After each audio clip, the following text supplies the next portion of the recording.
What's up, everybody? This is Bradford, and I want to talk about what happens when we let students use their critical thinking to create great content in our academic classes. Let's find out. Check it out.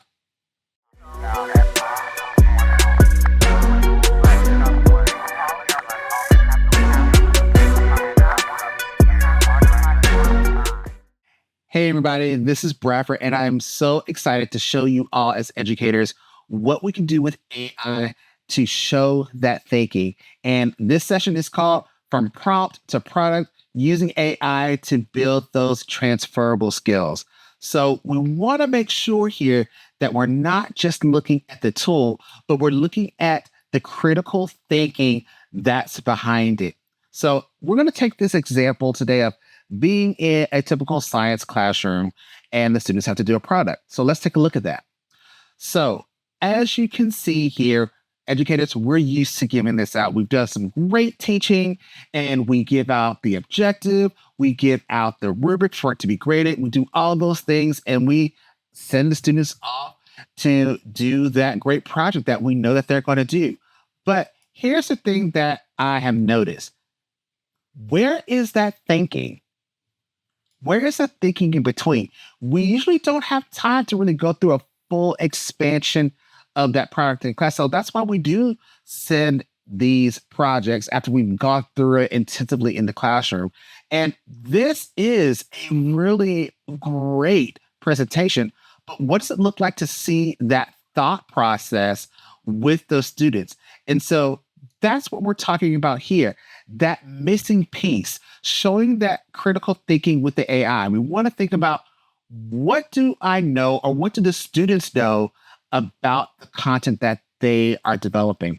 Designing, how, if they're going to use AI, which we know most of them are going to use it, how are they going to turn that into a prompt in that designing process? And then when they're using that AI, what exactly is the AI going to create? Or what are they creating together as those partners? And then we have to evaluate that. So is the AI accurate with what I'm trying to convey as the student?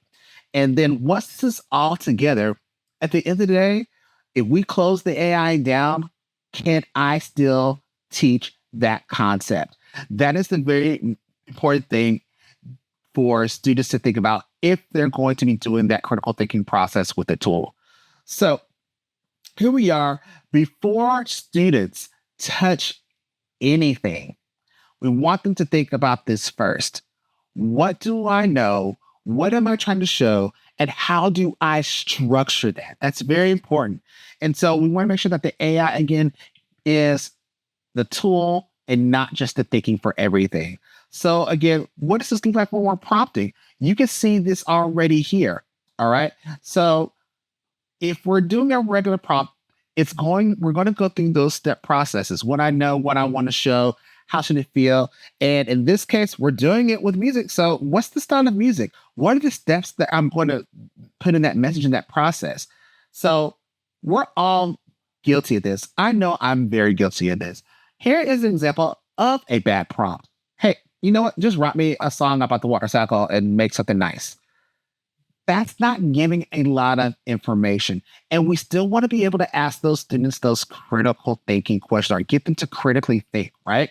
So here's an example of an even stronger prompt for us to take a look at here. I don't know if you can really see the full thing of it, but it is create a 30-second hip hop song that builds intensity to show water freezing, evaporating, expanding, breaking rocks over time. That is giving the prompt a little bit more detail, a little bit more structure to it. But how do we move on from that? So this is where we are going to have them go from a planning stage before they even go into their prompt. You can see that already in these three different images here. This is where we want to go and show them that thought process. Okay. So think about this. Remember that if they're going to be doing this prompt, the first thing that they want to do is look at the ideas. They need to start with what students actually know. What do they actually know? This is the content understanding before they use any tool. Then what is the intent? Now we have to decide what matters. What are we trying to show and not just say? Then moving from that, we want to remember that structure. Remember, I talked about that structure before. We now have to organize this. What is going to happen first, and then what's going to come next, and how should this feel? That is the thinking behind us putting this into a prompt in any AI tool. And this is going to get the students to even critically write and critically think. And so at the end, I'm going to show you a bigger example of what this looks like in full so you can get a good taste of that. So that's what we want to look at: the ideas, the intent, and then the structure. But then we got to go on ahead and show the students the process of it. And that's where now they're getting into the meat of it. That's in what I call the step 5. Students aren't just making a song. Again, they're mapping the entire process. So if we're going to do this with music, remember each track that we do is going to represent a different step in their understanding. If the song doesn't sound different, the thinking is not going to be different. Okay. This is going to force students to show that progression as they're going through that writing process and not just one idea.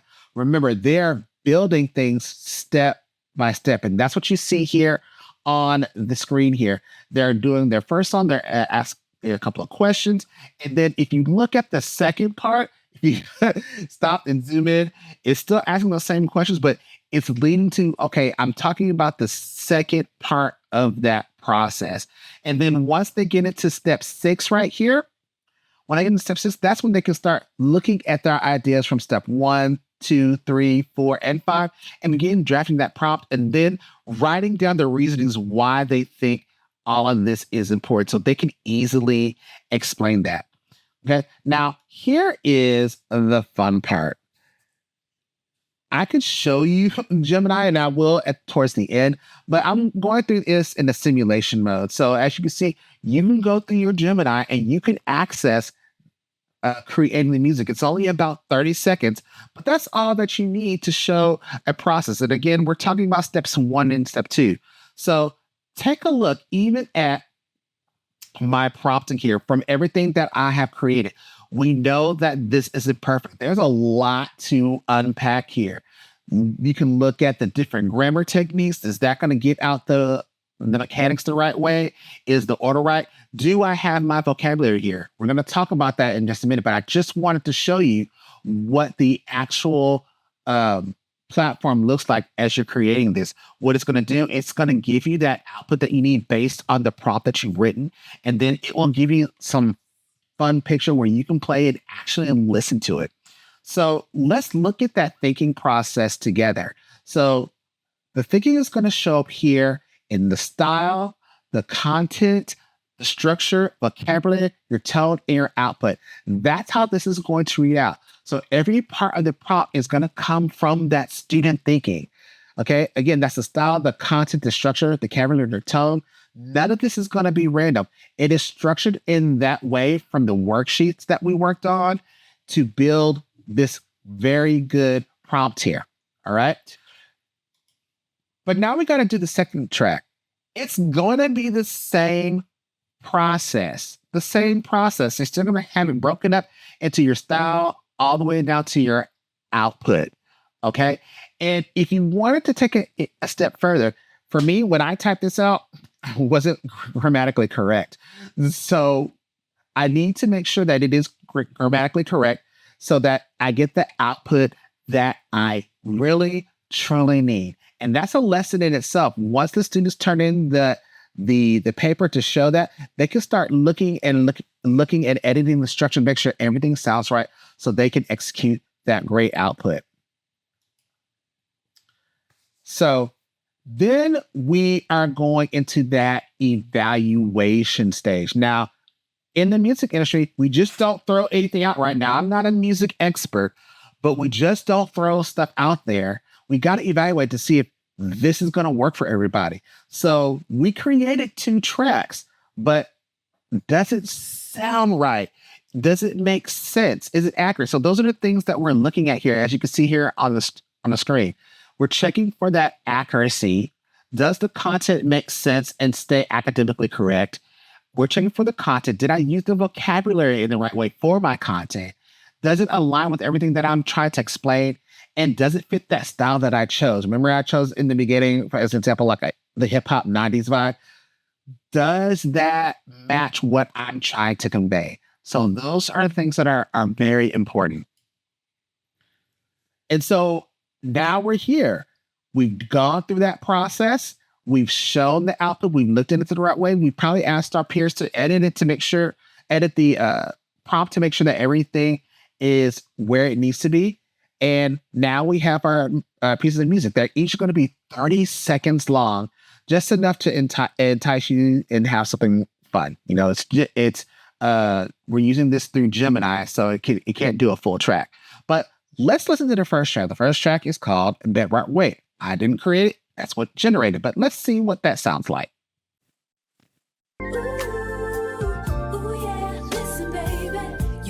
Rain, pure precipitation on my mind, seeping past the surface, leaving all the calm behind. Now the ground is shifting, weathering beneath your weight. You cracked the bedrock open, oh, you sealed our fate. And now I'm sinking, absorbing every word. You left the land change, and I'm the only one who knows. All right, so people are listening to it. That's the kind of vibe I got. It's got what I want. But now we got to look at that second part, which is called, the song is called Softest Precipitation. So let's play that one. You were the softest precipitation. Now you're just frozen infiltration. Creeping in my soul, you lost control. Left my heart with weathering a brand new hole. And you left me all fractured inside. A loved one solid, nowhere to hide. Now I see your love was just evaporation, just a fading cloud of broken creation. Oh, you left me all cracked up inside.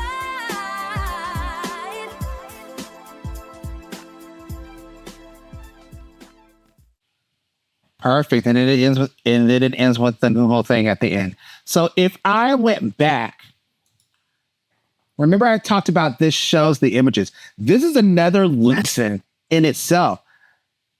When it generated that information, what can we look at the artwork? How can we analyze that? Is it looking at does it convey the message before we even start the content information? Does the title work?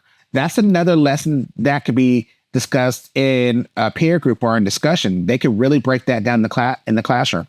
Just want to pinpoint that and show that out there. But again, we got to have that peer feedback. It's great that us as educators are giving that feedback and grading it, but what does this sound like when we connect this with our peers? So we're looking at idea for clarity, the accuracy, the alignment, and the explanation, everything that we talked about before. That's what happens in the music industry too. Before it gets released, it's got to get tested. So you're going to get that real feedback from your peers. So this is what's going to make students probably work a little bit harder. Again, are they understanding? Can the peers understand what you as the artist or the students as the artist are trying to convey? Does it sound like that academic science concept? Even though it's fun, is it still there? Again, does this process, the song match the step process? And can they explain their choices? But here's the big thing that we need to look at. At the very end of the day, you know, we always like to listen to these songs, no matter what they are, your favorite songs. If I listen to this, can I turn around and teach it to someone else? Can I talk about it to someone else? Could I pass a benchmark from this? That's the main thing that students have to look at. And that's the peer part. So it's kind of a good pressure to put on students because students, they want to impress other students to make sure that their stuff is perfect because this is going out to something else. So that's something that the students are going to give with that feedback. So again, whether you feel that this is right or wrong in the lyrics, it's very important that we look at that the AI itself does not replace the thinking. Okay. The prompts there, as you can see here, reflect the understanding. The process matters more than what the product is going to get. And then the students have to explain it. Okay. They have to explain it. Now, I'm going to go back to show the second same thinking track because there's something that I want to pinpoint out here that I forgot to pinpoint. we have that structure here, and we have the same thing with the edit track here too. But let's say that you are using an AI software that's not Gemini. It's totally something else. That's why I want to make sure in the prompt that you put the song lyrics in, so that if anything, the students can at least read the lyrics, and then the person that's presenting that made this product could still talk about what the song means. So there's that twofold there. So if you don't have access to a tool like Gemini that doesn't output music or the artwork or whatever, you can at least get the song lyrics from this and move forward with that. The extra pieces that I created were things that were just fun in my other AIs. Obviously, these aren't real artists. But again, this is something fun for the students to create and play around with and share and feel like, oh gosh, I'm a producer in this space. So that's what I really wanted to talk about today. If you are looking for access to this, let me go ahead and share my other screen. You can go on my website, tinkertechedu.com. I have the QR code there. I have my information also on the screen, but you can go here and you can access this information. Feel free to go through the slide deck. This is just an example. Might need to erase that little posted right there. That doesn't go with that, but you can listen to the tracks here. Then you can also go in and make your own copy of this resource. I have an outline here for you to look at to where you can access all this information and everything that we talked about in this video as well.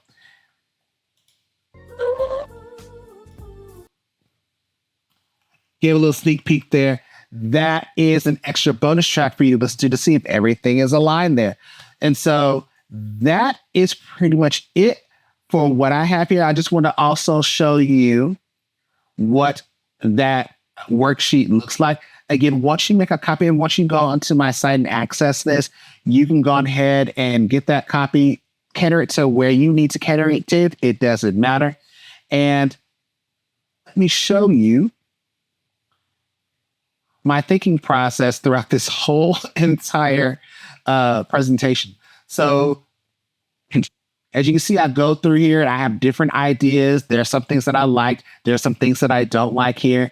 And you just really play around with this and really have the AI be the thought partner as long as you, as the student, have that information beforehand. Remember, we went back to that bad prompt where we talked about, oh, just give me something about the cycle. It would not give you this information had we not gone through that full process and given that full prompt to get these great ideas and start really nitpicking and pinpointing with the AI of what we're really looking for. So guys, hope that helps you out. Feel free to connect with me. You can go here on YouTube and subscribe to my channel. You can also go to linkapp.com/edtechtinker and follow me on the other social media channels that I make my content on. Thanks, guys, and I will talk to you later.